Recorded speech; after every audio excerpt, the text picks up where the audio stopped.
Hello, friends, and welcome to Sleep Tight Stories.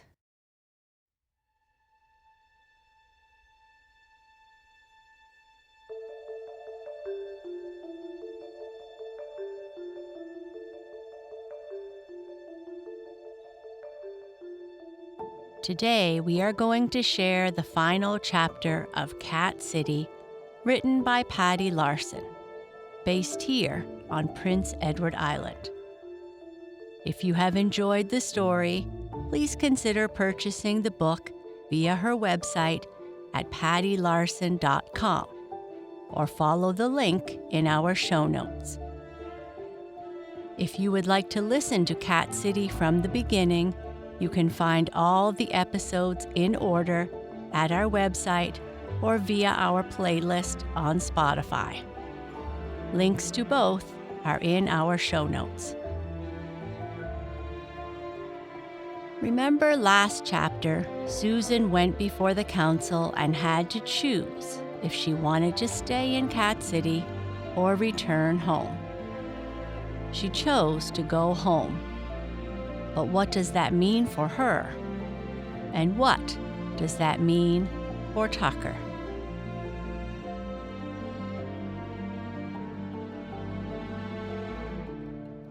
Chapter 22.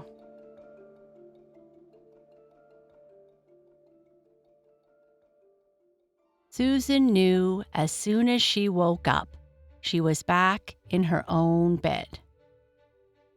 Being above felt different, she realized.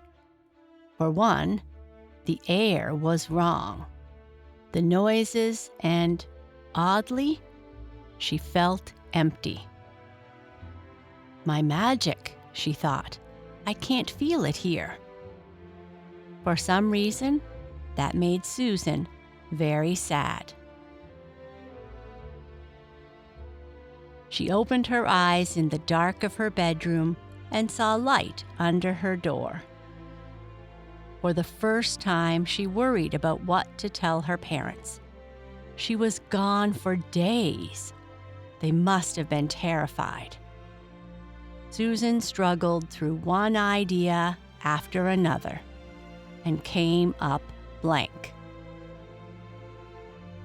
Not like they'd believe the real thing anyway, she thought, and I promised I wouldn't tell.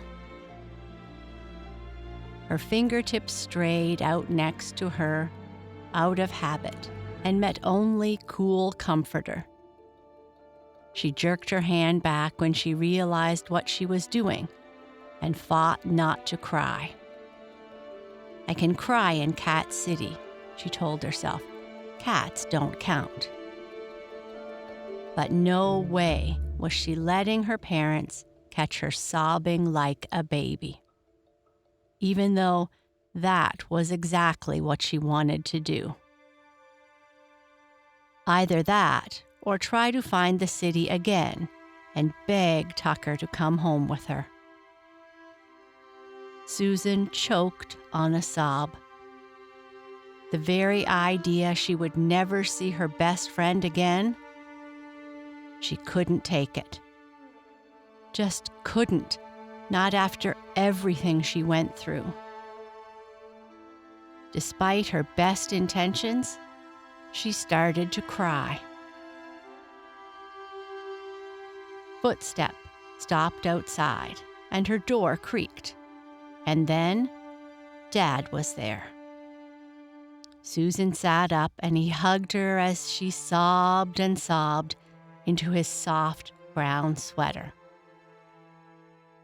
"It's okay, honey," Dad said as he stroked her hair. "You're safe now. It's okay." She hiccuped through her tears and leaned back. "I'm so sorry I was gone so long," she cried. "I can explain. Don't be mad." Dad wiped her tears away, shushing her. "Honey, it's okay, honest. Mom found you almost immediately. You had a nasty fall, sweetie. Hit your head, but you're okay now."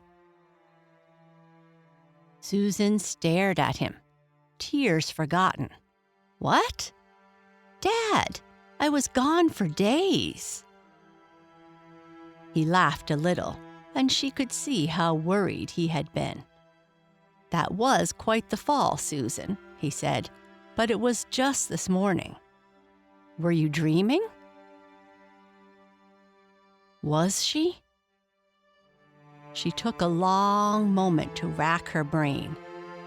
Had it all been a dream? She looked down at her hand where the rat bit her. There was nothing there. No mark, no scar. Just her own pink skin. Susan looked up at Dad, confused now. I don't know," she said. "It seemed so real."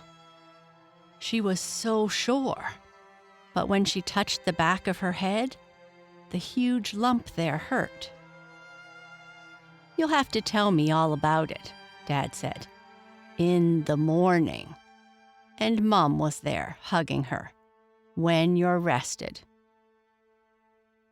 Susan nodded a little. She was so confused. She looked up at Mom. "Where's Tucker?" she said. "Who, honey?" Mom asked. Susan shook her head, which made it ache. "Sorry, Kitty." Mom and Dad exchanged a look. "I haven't seen him," Mom admitted. "He may have had another home after all." Which made Susan want to cry all over again. Not only was what she had gone through most likely a figment of her imagination, her cat, her best friend who she built the whole dream on in the first place, was gone. She laid back down, too tired to cry anymore. Mom tucked her in, and both she and Dad kissed her softly goodnight. "Love you, honey," Mom said at the door. "Love you, Susan," Dad said. "Love you too," she managed. Mom switched off the light, and Dad pulled the door shut most of the way behind him. Susan lay there for a long time, heart breaking. "It wasn't a dream," she argued. "You hit your head," she reminded herself. "You could have made it all up."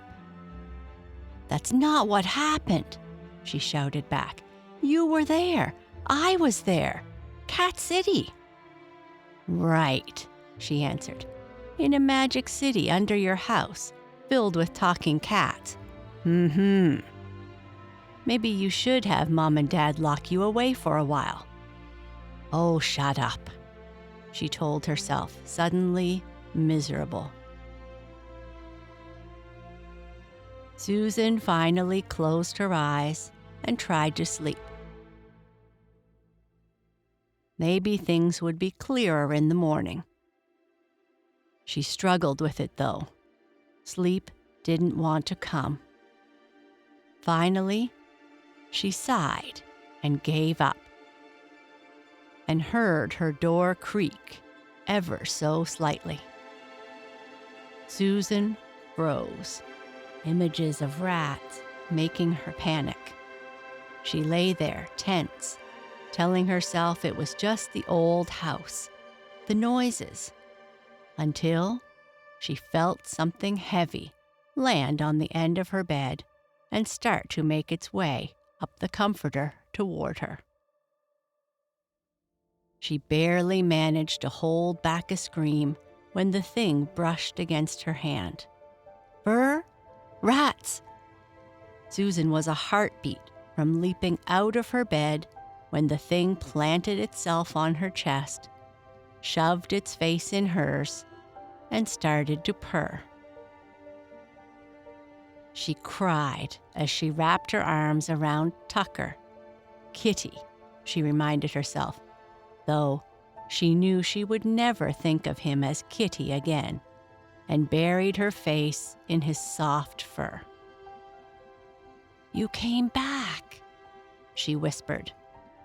He purred harder, butting his head against hers, rubbing his cheek on her cheeks, rough tongue making short work of her tears.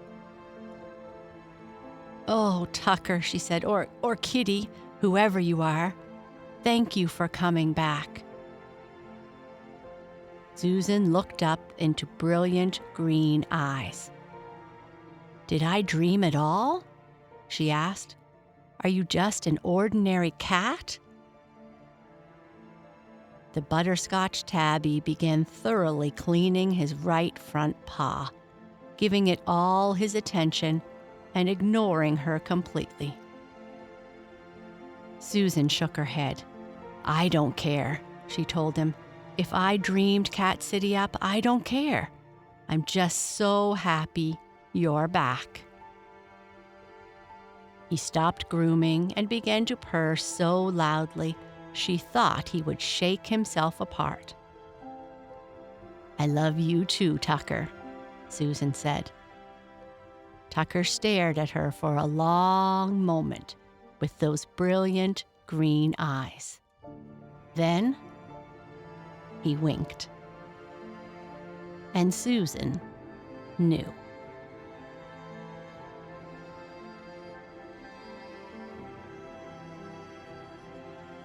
And that is the end.